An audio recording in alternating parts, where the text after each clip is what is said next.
Trump cutting off food stamps right before Thanksgiving, bad and all, but my people ran out of stores.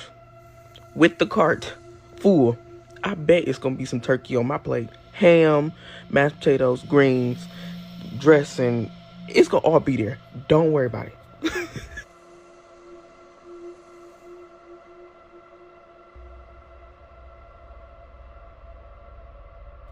Now, what happens when Americans start planning grocery store robberies just to eat Thanksgiving dinner?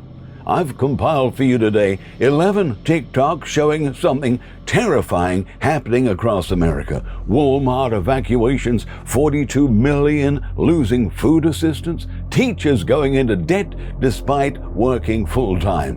When someone openly plans to steal food on camera, that's not a crime problem. That's economic collapse. So let's just jump right into it. So we're going to start with this warning that sent chills down my spine.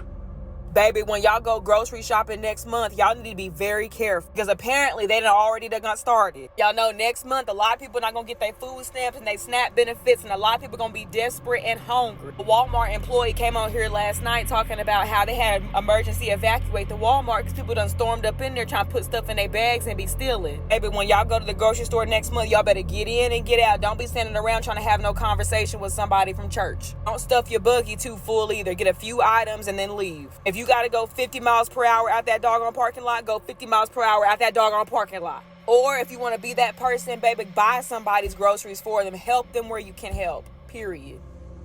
Here's what's actually happening. She's warning people to get in and out fast because desperate people do desperate things. When you have mass food insecurity, you see coordinated group action. Retail security calls this flash robbery behavior. A Walmart had to evacuate. That tells you the scale. Crowds are overwhelming security systems because the alternative is starvation. Her advice: to go 50 miles per hour in the parking lot. That's legitimate safety advice in a collapsing system. Look, let's now talk about why this is happening. 42 million Americans are about to go hungry. It's actually super fucked up. SNAP, which is a food assistance program here in the United States, is about to collapse. Thank you, government shutdown. And the longer the government stays shut down, the longer this means that millions of people may not be able to get food to eat. Many people rely on this as their sole source of food income. If they don't get their SNAP benefits, they aren't eating. SNAP funds groceries for 42 million Americans every single month. That is 1 out of 8 people in this country. But because the government hasn't passed a funding bill since October 1st, it's about to run out of money. And if the shutdown continues going, people could be losing their access to food as early as November. Like, SNAP covers food for working people, families, seniors, people with disabilities, veterans. But instead of our government coming together and finding a solution for once, of course, the government shut down again. And this time, so far, it's the second longest shutdown the United States has ever had. That also means that hundreds of thousands of federal workers are also either furloughed or working without pay. Think about that. The richest country on earth can't pay its federal employees right now because they don't want to. The government is using real human lives as leverage in this fucking political bitch fight. Like, I don't think people understand that when the United States government gets shut down, it isn't the government that is suffering. It's the average working class citizen that suffers first. It's us that's hurting, or is going to. 42 million Americans rely on SNAP monthly. That's 1 in 8 people. 1 in 8. SNAP funds were supposed to be distributed and the government shut down before appropriations went through. So 42 million people budgeted, expecting benefits, and suddenly that income completely vanishes. She makes a critical point. It's not the government that suffers during shutdowns. It's always working class people who absorb 100% of the pain while politicians use their lives as bargaining chips. But even people who aren't on assistance are drowning. If we're trying to talk about inflation, this was $9.75. 1 onion, 1 garlic, 2 carrots, and a pack of celery. $9.75. My mind is blown. Like, this is ridiculous. These people are diabolical. $23.99 for this? Who gonna buy this for $24? Get it together. Okay, can we just talk about the fact that I just spent $370 at Food Lion, and I really didn't buy. I mean, yes, the buggy was full. We're good. We're good. We're blessed. Fridge is full. Pantry is full.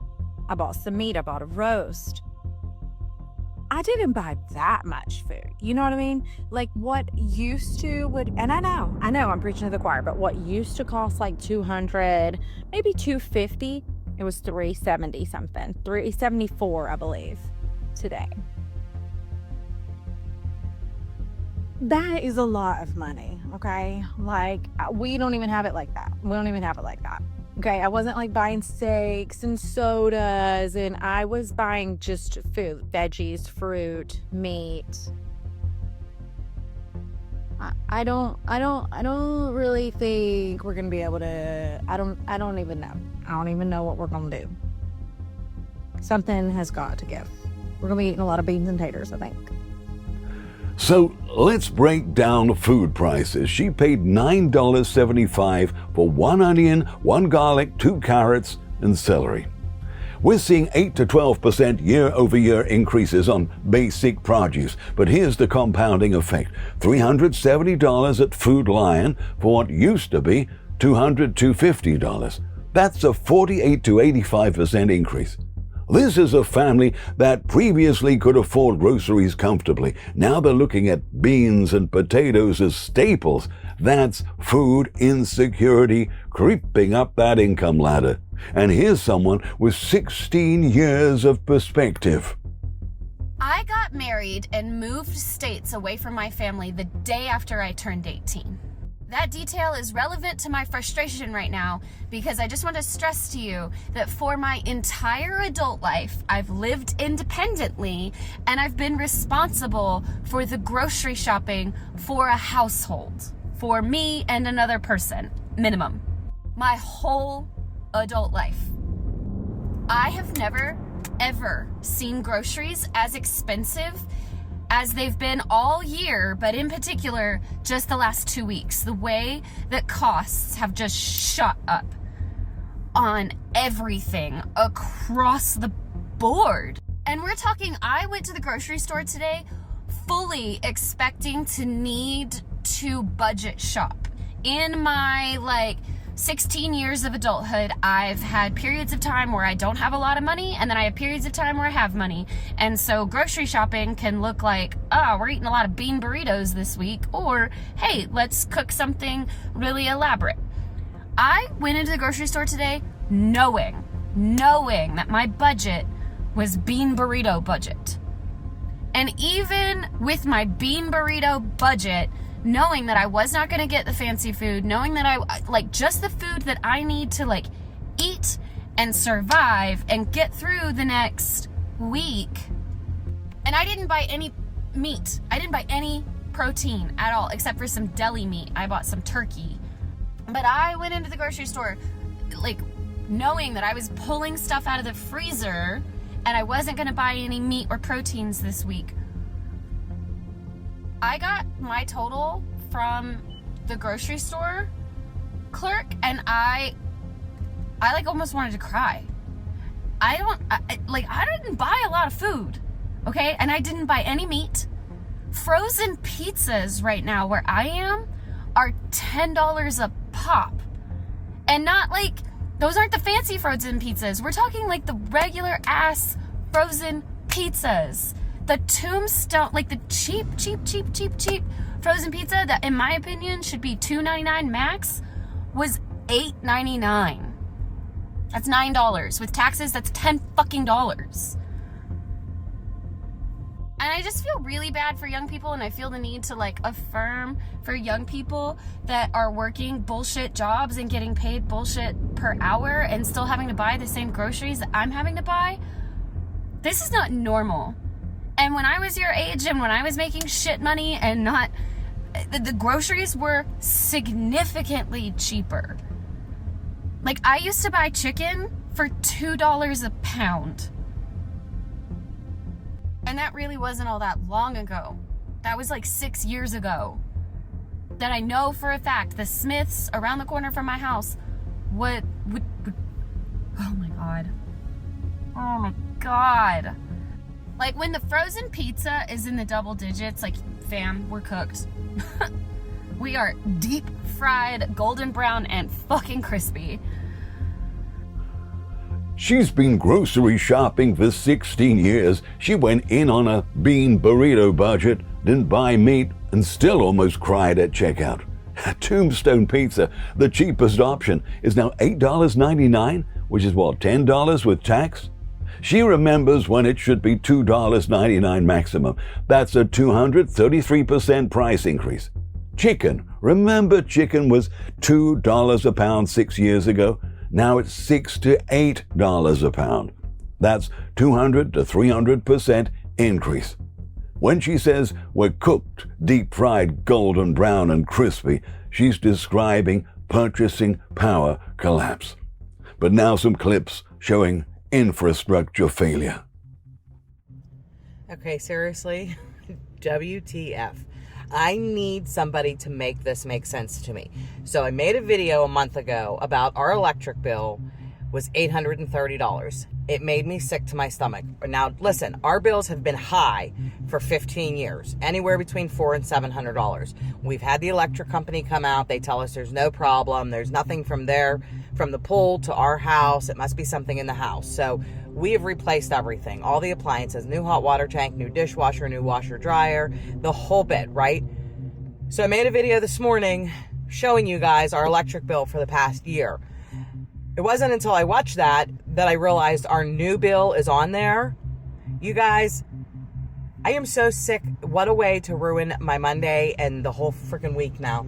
So our bill was $830 last month. It's $1,253 this month. Tell me how. After we opened that bill last month for $830, we went through the house. Now, we had 2 adult men that lived in the house, our sons, both move out. So nothing is running in their bedrooms. Everybody says unplug everything that you're not using. Okay, so we have unplugged everything. Literally unplugged everything in the entire house that could be drawn power that we're not using. Like our everyday appliances, refrigerator, washer, dryer, stove, microwave, lamps. They're not on, but they're plugged in. So we don't watch TV. Our televisions are never on. We don't have a pool. We don't have central AC. I just don't know. I don't understand how this is possible. It went up $420 after unplugging everything. Somebody make this make sense to me. So I so badly want to do this Christmas open house and invite everybody in and see that magic for the kids and see the smiles. And there's literally no way. I cannot afford $1,253 without Christmas lights. So I don't know what we're going to do. Like, after taxes and insurance is taken out of my bill or on my check, that's like literally one of my paychecks. So one whole check for the month is going to go towards our electric bill. Like, I am sick to my stomach. I don't know what to do. Anyhow, that's my rant for Monday.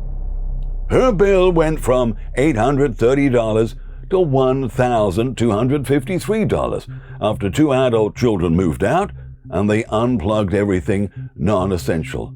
The bill increased $423 despite reducing consumption?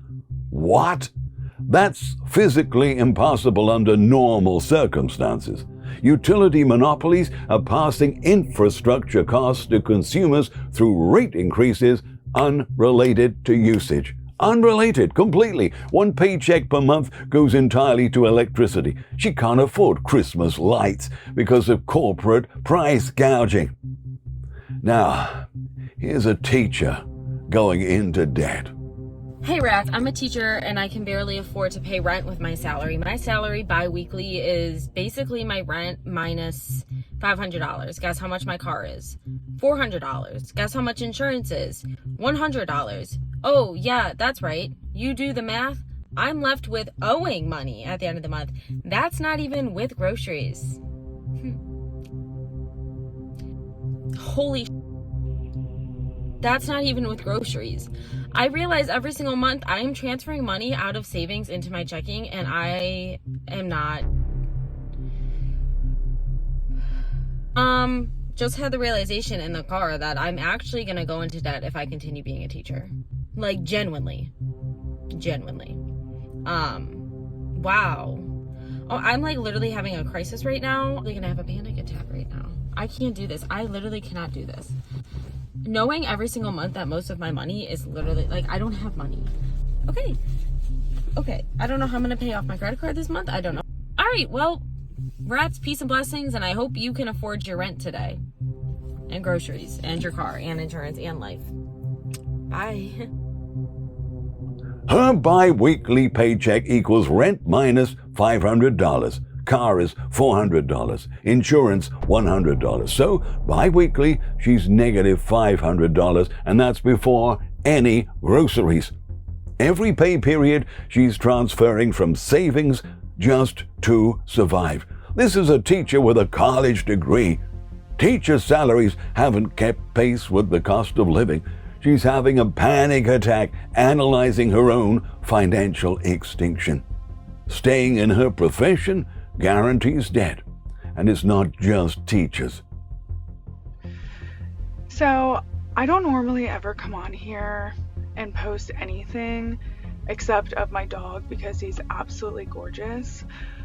But I am extremely frustrated being a full-time employed person living in Florida and not being able to afford to live. I have spent my whole fucking day off trying to find a, more affordable place to live because I can't afford fucking $1,300 a month in rent and then fucking a $650 car note and then $300 in fucking insurance and then you got utilities and it's either I eat or I pay my bills, and then even then it's like, okay, well, which bill's gonna be fucking late this month? And I'm so fucking sick of it. Like, all these fucking apartment complexes and realtors and even private renters, fuck you so fucking hard. And I mean that with everything in me. Fuck you. I nor anybody else should be working 60 plus hours a fucking week and not be able to fucking live. I'm about to crash the fuck out. I don't know. Maybe it's just me. Maybe it's just me losing my fucking mind. I don't know. Someone working 60 plus hours weekly can't afford $1,300 rent, plus $650 car payment, plus $300 insurance, plus utilities. They're choosing which bill to pay and pay it late each month. Rent increased 40 to 60% in Florida markets over 5 years. Wages increased maybe, 10, 15%? That's a 25 to 45% point gap, and that's mathematically unrecoverable. The system extracts wealth from labor without providing survival security. Now, let's move on to healthcare, shall we? Isn't it fun when you live in America and you turn 26 and you get kicked off your family's health insurance plan, and so then you get your own because it's the law, and then it's going to cost you an extra $400+ a month just to be alive, and then you still have to pay when you go to the doctor, and you still have to pay for medication even though you're paying $450 a month. Isn't that fun? If you live in another country, how is it there? This is what happens if you don't pay your medical bills in America. You basically have 30 days to pay your medical bills, and they will call you and basically harass you every single day to pay your bill. After it's been 60 to 90 days, they will sell your medical bill to a collections agency where your medical bill will start gaining interest. And from there, they will also start harassing and calling you and basically telling you to pay your bill. Depending on how impatient your collections agency is, they can take you to court and sue you, and they can go after your wages, your paychecks, your car, your home, until that medical bill is paid off. It also really depends on the amount too. Like, I don't think they're gonna take someone to court for a $100 bill. I know that your medical bills can't affect your credit score, but once they do sell it to a collections agency, that's when it can. However, a lot of people actually don't know this, but you can actually negotiate your bill and by a lot, like half the cost, because at the end of the day, all they want is your money. Yes, you can also do this with your collections agency too. You can also do monthly payments too, and as long as you're making monthly payments on your bill, they can't come after you. So you can literally pay $1 a month and they can't come after you. Usually if you don't have insurance, there's usually charities that will help cover your costs. Even the hospital themselves will give you a discount if you don't have insurance. I know there's a lot of people that will say that their medical bill disappeared without paying for it. That's because either the collection agency gave up the cost of it, like you probably just owed like $100 and they're like, it's whatever, or because they're gonna come after you years later once your bill has gained a lot of interest. So yeah, that's basically what happens if you don't pay your medical bills in America, unfortunately. So at 26, you're kicked off family plans. So you're legally required to buy insurance, $400 plus monthly, but you still pay out of pocket for everything. That $400 doesn't cover doctor visits. It doesn't cover medication. It covers not being fined and maybe catastrophic events after hitting your $3,000 to $6,000 deductible. So you're paying $4,800 to $5,400 annually for baseline coverage. Then thousands more for actual care. If you don't pay medical bills, collections agencies add interest and garnish wages. And people just can't afford food up front. Here's the real question. If millions of families are going into debt just to eat, what does that say about the true health of the U.S. economy? A new survey shows that about a quarter of Americans are using buy now, pay later apps like Klarna, Affirm, and Afterpay just to buy groceries. We are not talking about sneakers and vacations. We're talking about milk, eggs, and pasta on a payment plan. And that number is climbing fast, which means more and more people literally can't afford food up front anymore. Let's be honest, Wall Street might look fine, but Main Street is starving. Call me crazy, but I would love to live in a society where moms don't have to worry about feeding their children, where dads don't have to work 10 jobs to make sure that Eggos can go in the toaster in the morning. That would be my ideal society, but I know I'm a little crazy. A quarter of Americans use buy now, pay later apps for groceries, not luxury items. We're talking milk, eggs, pasta. These apps charge fees and interest, so people pay 110 to 130% of grocery costs. This creates a debt spiral because next month's budget is already reduced by this month's deferred payments. Yeah, Wall Street looks fine, but Main Street is starving. When parents are financing Eggos on payment plans, that's societal collapse with a credit card. Now, this next one is really dystopian. You see, this cost of living crisis, it's not a joke. Like, I've come to realize it's actually cheaper. This is a hack. It's cheaper for me to sit in my car. I'm going to start bringing my laptop in my car and working from my car. Forget work from home. I'm going to start working from my car. Do you know why? You see this and this, and you see this? Yeah, it's warmer. It's warmer. She's working from her car instead of home because heating a vehicle is cheaper than heating a house. She calculated that gasoline for heat plus car coffee is more economical than running home utilities. Can you believe that? This is survival innovation, people creating workarounds for system failures. When white-collar workers are choosing workspace heating costs, you're watching middle-class disintegration. And finally for you today, someone who completely gave up.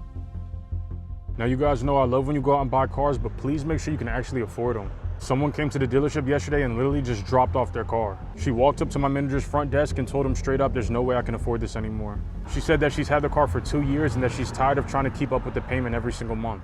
She even went and said that life was more simple when she was taking public transportation. Now, maybe her finances just changed and it's hard to afford the car. Maybe she just bit off more than she could chew. But nevertheless, I don't want to see you guys in that same situation because you guys already know that's going to turn into a repo. Now, to be honest with you, she probably could have got away with having the car for a few extra months before they actually came and got her car. But I'm sure that once she dropped the car off, she probably called her finance company and just let her know that it's at our dealership. This woman surrendered her car after 2 years because she couldn't sustain payments. She said, life was more simple when I was taking public transportation. She's voluntarily downgrading because the financial strain is not worth it. This is demand destruction at the individual level. When car ownership becomes unaffordable for working people, economic mobility disappears. So today, what have we got? 11 clips, 1 collapsing system. People are stealing food. Teachers are going into debt. Workers are choosing which bills to pay late. Americans are financing groceries on credit. This isn't a recession. This is systemic failure. When someone plans a grocery store robbery on camera and people relate to it, you're watching economic collapse create social breakdown. Something has to give. Look, that's all I got for you guys today. Let me know what you think in the comments down below, and hopefully this has given you some perspective on what's really happening out there.